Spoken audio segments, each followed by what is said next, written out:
os que davam voz para ele na mídia internacional, que construiu o mito Lula, foi a mídia estrangeira. Então, quando os próprios veículos brasileiros, então a atitude, o antecedente de ter sido uma ditadura, quem fez isso antes de Lula, já cria a punição para a própria estratégia política errada suficiente. Então, acho que uma coisa matou a outra.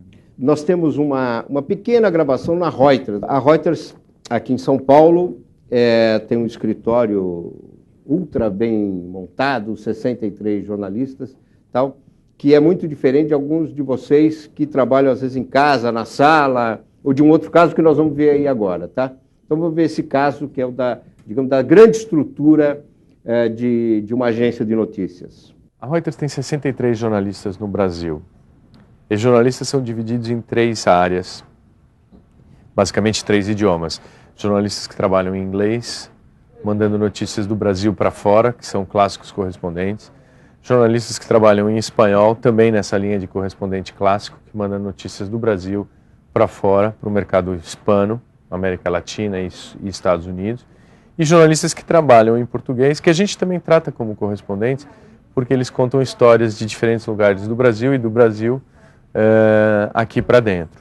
Meu nome é Rhys Ewing, eu sou um correspondente de commodities aqui no Brasil. Sou americano, eu tenho 38 anos. Eu cheguei no Brasil em 98 e venho com minha esposa que estuda história colonial do Brasil. Cheguei aqui em Reuters e faz 4 anos aqui.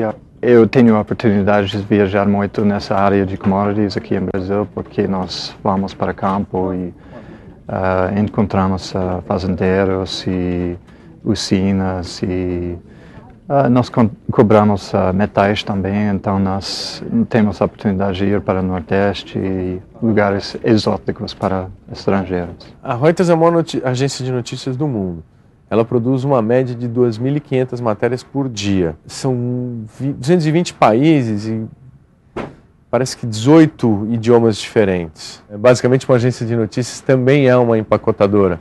Então, ela empacota a mesma notícia várias vezes e distribui para vários canais diferentes. Esse é um dos mecanismos que a gente usa para divulgar notícias e, claro, para ganhar dinheiro. Reuters, que é a maior agência de notícias. A Associated Press é a maior. A Associated Press é a maior, segundo o Michael.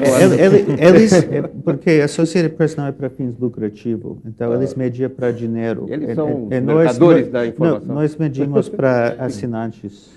Entendeu? A Associated Press tem estrutura grande também assim no Brasil, não? Não, porque nós não temos serviço português, nós não fazemos tanto coisa econômico. É mais notícias gerais. Então, a maioria dos Reuters, eles têm o serviço português, agora é espanhola, e faz muito mais matéria econômica. Mas vocês têm uma base, um escritório? É um grupo de jornalistas? Tem alguns, 3 no Rio, acho que 3 em São Paulo, agora é uma em Brasília.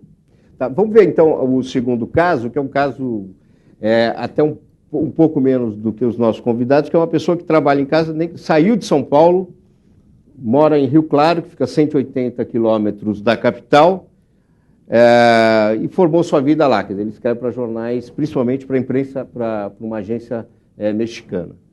Meu nome é Valgen Garcia Montoya, eu tenho 31 anos, sou licenciado em Comunicação Social da Universidade de Antioquia. Fica na cidade de Medellín, onde eu nasci, e no México comecei a trabalhar e cheguei a Notimex, Agência Mexicana de Notícias, agência estatal. A agência tem 82 jornais no México, tem cobertura em Estados Unidos, os meios hispanos, os principais canais de televisão falada em espanhol dos Estados Unidos, tem nosso serviço. Eu cheguei ao Brasil em junho de 2003, fiquei em São Paulo. No começo, a gente relacionava só com latinos, então a gente precisava ter mais contato com os brasileiros, com a cultura brasileira. o trabalho em São Paulo e a decisão de vir a morar a Rio Claro. Eu acho que a distância não é problema. Quando eu tenho uma conferência de imprensa em São Paulo, a gente se desplaça sem nenhum problema e ao mesmo dia está de volta a Rio Claro. O contato com brasileiros melhorou muito mais aqui em Rio Claro. Minha namorada mora cá, foi uma das razões. Vocês viram que é um caso que ele tem um apartamentinho, não dava nem quase para gravar, assim, que acho que deve ser são dois cômodos, tal, ele fica trabalhando um cômodo e é uma coisa muito apertada. Mas, de qualquer forma, dali saem informações, pelo menos para um grupo de pessoas que para o Brasil é muito importante. Primeiro que é o México, né, que é um país também de uma economia importante para a América Latina, esse tipo de coisa, né? E segundo que eles repassam ainda informações para o público hispânico dos Estados Unidos, quer dizer, apesar de ser daquele quartinho, ele passa informações para um grupo muito importante, é muita responsabilidade, não é? Hein? Dá para trabalhar assim, quer dizer, é um jeito... Porque no fundo, em São Paulo, você também fica, como você falou, você fica mais dentro do quarto telefonando, porque 3 fotos por dia visitando São Paulo já é quase impossível. Né? Essa estrutura não é problemática para o correspondente eu posso no Brasil. trabalhar com laptop e telefone. Algum de vocês, no Brasil, já teve algum tipo de problema de pressão em função de alguma matéria? Em 98 eu escrevi uma matéria sobre a posição do Lula em relação a Mercosul e os aranceis, as taxas de importação e exportação. Essa matéria foi um pouco forçada pelo próprio jornal, vamos dizer, a Manchete, ficou uns graus acima do que a matéria falava. Saiu do tom, como a gente diz, né? Mas não demais, era basicamente que havia preocupação com a vitória do Lula em relação ao Mercosul, porque ele falava que, no caso de entre produtos brasileiros e produtos estrangeiros, incluindo os do Mercosul, ele privilegiaria os produtos do Brasil, o que num livre comércio que pretende se atingir, isso vai contra o livre comércio. Então, era basicamente matemático, não havia nenhum mistério nisso, né? Isso gerou que o presidente Menem, naquele momento, aproveitando a matéria, ele falou, viram, eu sou a favor do Fernando Henrique Cardoso, e porque Lula vai acabar com o Mercosul. Aí, quem era presidente naquele momento, Fernando Henrique, falou, exato, se o Lula ganhar, o Mercosul acaba, tudo a partir da matéria. E aí uma autoridade do PT pediu a minha expulsão do Brasil. Isso em que ano foi? 98. Para encerrar, eu gostaria de, como a última pergunta que é tradicional eu fiz em primeiro lugar, que é sobre a ideia de vocês do Brasil, eu gostaria de saber como é que, tirando a imprensa, vou colocar em música, cinema, e para mim, principalmente, literatura, né? Onde é que vocês se informam? O que é que vocês leem de literatura brasileira? Se você vê filme brasileiro, se acha que é importante para vocês ou não?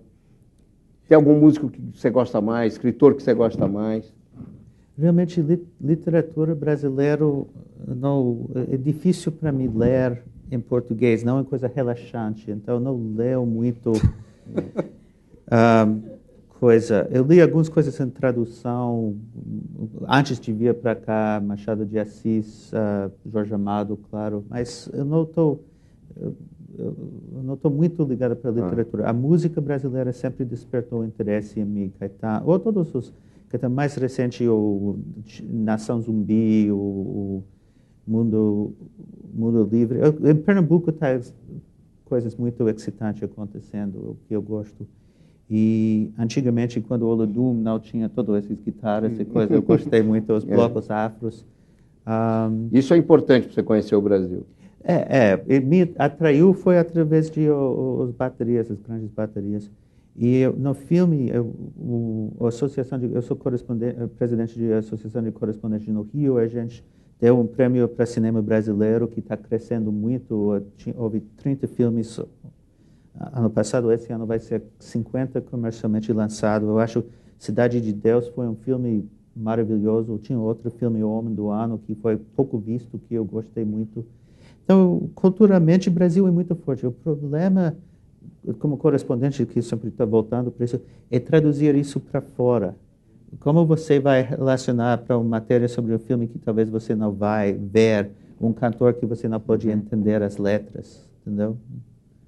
Você, Luiz. Tem um consumo cultural aqui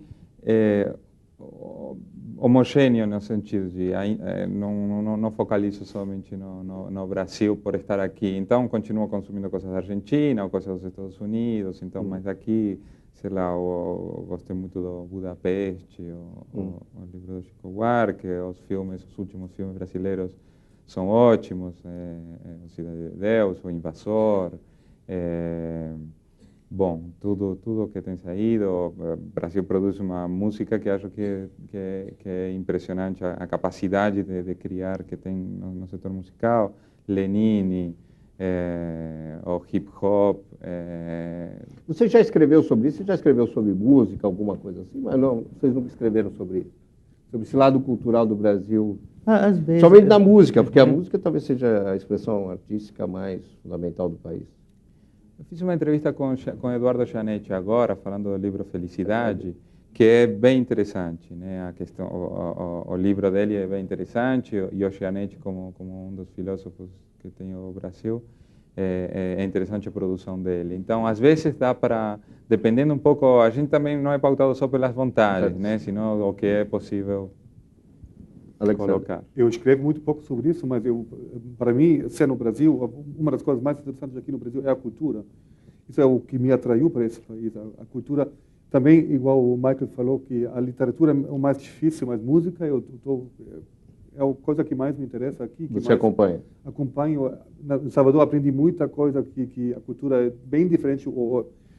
O acesso para a cultura lá é bem diferente, não uma cultura estabelecida, uma cultura que é muito mais oral, uma cultura muito mais não fixa, muda todo dia. Então, isso é uma coisa muito interessante, que eu aprendi muita coisa sobre cultura aqui no Brasil. Também porque a minha mulher está dentro dessa coisa, então aprendi muita coisa sobre isso. Eu acho muito importante aprender o Brasil através da cultura. É o caminho mais interessante, atraente e fácil. Tá certo, então.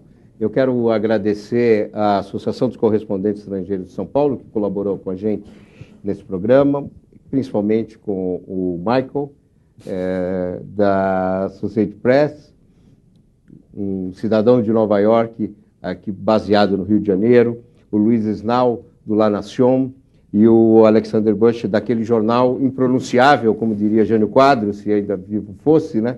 E do Handelsblatt. Falei certo? Isso, esse foi mais facinho. O outro eu não me atrevo. Tá certo? Eu quero agradecer muito a vocês. Eu acho que foi interessante a conversa. Agradeço vocês também que estiveram aqui com a gente na Sala Itaú Cultural.